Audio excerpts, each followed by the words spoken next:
So humans are built for running. It's not really a fitness activity, it's an experience that syncs the body with the soul. दोस्तों मेरा नाम है विक्रम सिंह, आप देख रहे हैं unplugged and honest.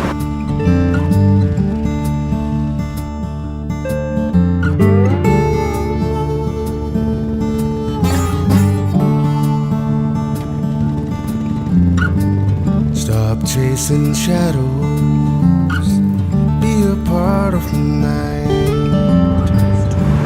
So we crawl, we walk and then we run. So मैं करीब 4.5-5 साल से भाग रहा हूँ, भागना शुरू करा था मैंने, और ये जर्नी somehow इस तरीके से शुरू हुई कि मैं अपने बच्चों के साथ खेलता था और मैं देखता था कि शायद मेरी जो कार्डियोवैस्कुलर जो एबिलिटीज़ है वो उस लेवल की नहीं थी, and that's despite me being into fitness. मैं वेट ट्रेनिंग तो हमेशा करता ही था, साइकिलिंग भी करता था, लेकिन मेरी वो कार्डियोवैस्कुलर हेल्थ जो है उस लेवल की नहीं थी। तो मैं एक दिन ऐसे ही वॉक कर रहा था और मैंने बोला क्यों नहीं ट्राई करते हैं भागना, और मैंने भागना शुरू करा और मैंने 1 किलोमीटर कंप्लीट करा। मुश्किल लगा लेकिन बहुत मज़ा आया, और एक हैप्पी फीलिंग हुई जो उसके बारे में जब मैंने पढ़ा तो then I got to know it's called the runner's high. अब रनर्स हाई क्या है? वो बेसिकली एक केमिकल लोचा है एक तरीके से। आपकी बॉडी के अंदर एंडोर्फिन्स प्रोड्यूस होते हैं, सेरोटोनिन प्रोड्यूस होता है आफ्टर रनिंग। अब endorphins is called the happy hormone. जब वो प्रोड्यूस होता है तो it gives you the feeling of being happy, और जो सेरोटोनिन है it gives you the feeling of dominance, of confidence. In fact एक स्टडी हुई थी लॉबस्टर्स के अंदर। लॉबस्टर्स बहुत प्रिमिटिव बीइंग है, लेकिन उसके ऊपर जब स्टडी करी तो ये रियलाइज़ करा गया कि लॉबस्टर्स जो है वो जैसे ह्यूमंस भी करते हैं, दे लुक फॉर डोमिनेंस, एक दूसरे को डोमिनेट करने की कोशिश करते हैं ताकि लीडर्स निकल सके उसमें से। अब जो लॉबस्टर्स डोमिनेंट थे उनके अंदर सेरोटोनिन की जो क्वांटिटी है वो कहीं ज़्यादा थी, और जो हारे हुए लॉबस्टर्स थे उनके अंदर सेरोटोनिन की जो मात्रा है that was significantly lesser. In fact बहुत सारे जो एंटी डिप्रेसेंट्स हैं, ऑफ कोर्स हम लोग डॉक्टर्स नहीं हैं, बट बहुत सारे जो एंटी डिप्रेसेंट्स हैं, एंग्जाइटी मेडिसिन हैं, उसके अंदर सेरोटोनिन की डोजेस भी होती है ताकि जो डिप्रेसिव माइंड है उसको आप अपलिफ्ट कर सकते हैं। Running is something which is absolutely normal. ये सब चीज़ें जो है ये आपको नेचुरली आ जाएंगी आपके अंदर। ऐसी क्या गलतियां हैं जो फर्स्ट टाइम रनर्स करते हैं? तो जब मैंने स्टार्ट करा और मैं अपने एक्सपीरियंसेस से आपके साथ आई शेयर माय एक्सपीरियंसेस। कुछ लोग क्या करते हैं कि भागने से पहले कुछ नहीं खाया, सुबह के टाइम पे भागे, खाली पेट भागे, पानी पी लिया, लेकिन फिर क्या होता है कि आपकी बॉडी के अंदर एक कैलोरी डेफिसिट होता है। तो इसलिए इट्स इम्पॉर्टेंट, अगर आपने कोई मील नहीं ले रखा सुबह के टाइम पे, सिंपल कार्ब्स लीजिए, जैसे एक बनाना ले लिया, या हैव एन एप्पल, या पार्ले जी बिस्किट्स खा लो। Those are simple carbs, they will give you sufficient calories to complete that run. दूसरी चीज़ है, हमें सबको लगता है कि अगर कोई फिटनेस एक्टिविटी कर रहे हैं तो उससे पहले कुछ एक्सरसाइज करनी चाहिए, कुछ वार्म अप करना चाहिए। अब वार्म अप जो है भागने से पहले या कोई और भी वार्म अप जो है वो आपका उसके अंदर स्टैटिक स्ट्रेचेस नहीं होने चाहिए। उसके अंदर जो वार्म अप्स है वो ऐसे होने चाहिए जिससे आपका हार्ट रेट एलिवेट हो जाए, ताकि आपकी बॉडी के अंदर ब्लड सर्कुलेशन ठीक हो, ताकि जब आप अपनी फिटनेस एक्टिविटी कर रहे हैं तो आपको डिजीनेस फील ना हो। तो जब आप भागने से पहले आप कुछ ऐसी एक्टिविटीज़ करें, जैसे मैं नॉर्मली जब भागने से पहले जाता हूँ, अगर मैं लिफ्ट में हूँ तो थोड़े से लेग रेजेस कर लिए, थोड़े से काफ रेजेस कर लिए, थोड़ी सी हैंड मूवमेंट्स कर ली, उससे आपका जो हार्ट रेट है वो थोड़ा एलिवेट हो जाता है and you can have a more comfortable run. तीसरी चीज़ है invest in comfortable and good shoes. हम लोग सब पार्क्स में तो भाग नहीं सकते जहाँ पर सर्फेसेस सॉफ्ट है, कई बार हमें कंक्रीट के ऊपर भागना पड़ता है। तो इट इज़ इम्पॉर्टेंट कि आपका जो शू है उसके अंदर सिग्निफिकेंट कुशनिंग हो। बहुत सारे शूज़ होते हैं, ज़रूरी नहीं है कि महंगा शू लेना है आपने, आप सिंपल शूज लीजिए जो आपको कंफर्टेबल हो, and wear nice shoes and then run. And then the fourth tip is, जब आपका रन खत्म होता है तो इंश्योर आप स्टैटिक स्ट्रेचेस करिए ताकि आपको इंजरीज ना हो. These are very four important tips.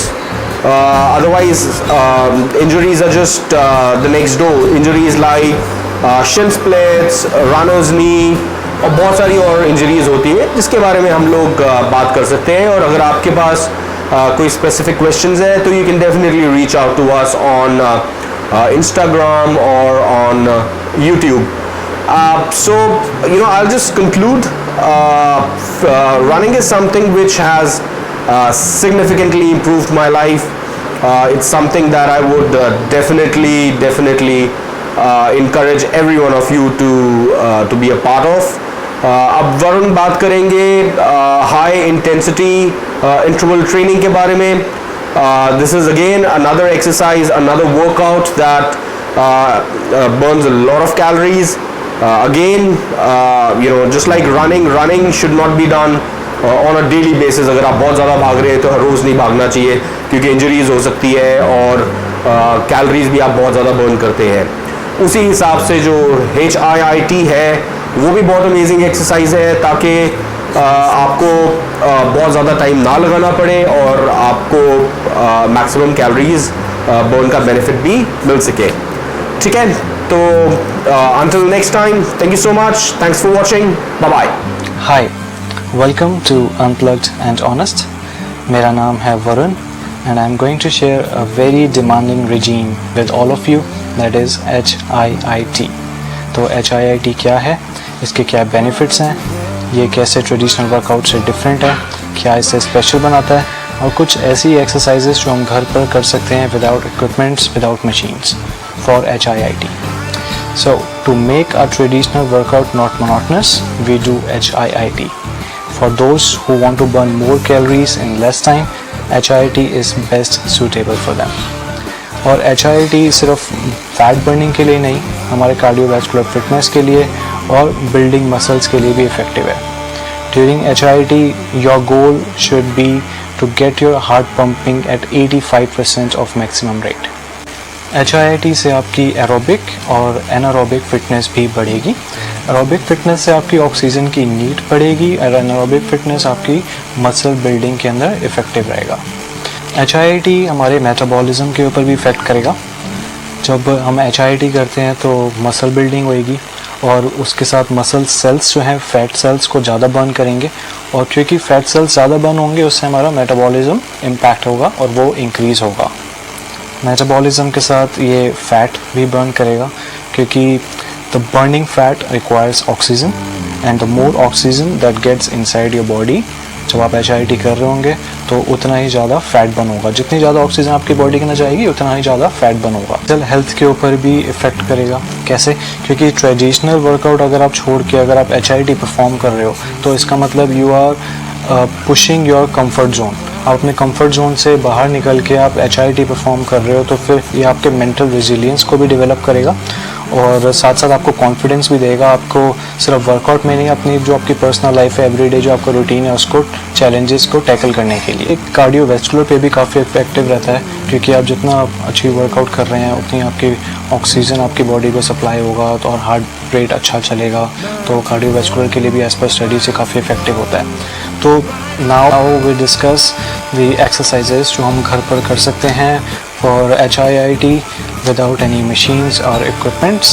सो ये जो कुछ कॉम्बिनेशंस हैं मैंने खुद बनाया है. You can change as per your needs, as per your जैसा आपको मतलब सूट करे, या फिर अपने थोड़े कम रेपिटेशन से स्टार्ट कर सकते हैं.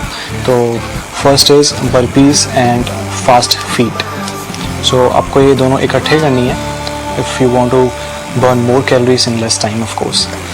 Second is jumping jacks and high knees, and third is stairs and stepper, and lunges and mountain climbing, crunches and leg raise, or squat jump and calf raise. So this is ये मैंने 6 combinations आपके साथ share करे हैं, but ऐसा नहीं है कि आपको सारे के सारे इकट्ठे एक ही दिन में करने हैं फिर एट वन गो करने हैं. सो आप अपने जैसे आपकी बॉडी रिस्पॉन्ड कर रही है उसके अकॉर्डिंगली आप टेलर मेड कर सकते हैं अपना ये स्केड्यूल। ऐसे ही और भी हैं, कुछ और भी अपने कॉम्बिनेशन आप बना सकते हैं, बट मैंने वो पिक करे हैं जो कि हर कोई कर सके, जिसके लिए ईजी हो और जिसके लिए कोई इक्विपमेंट की ज़रूरत नहीं। इसके साथ आई वुड सजेस्ट HIIT को रोज़ मत करिए, क्योंकि जैसा अभी आपको बताया काफ़ी ज़्यादा कैलोरीज बर्न होती है HIIT करने से, और उसको रिकवर करने के लिए हमारी बॉडी को काफ़ी टाइम और काफ़ी गुड अच्छी स्लीप की रिक्वायरमेंट होती है। सो doing HIIT like 3 to 4 times in a week is good enough. So alright then, so signing off for today. Till then, stay unplugged, stay honest. Take care. Bye.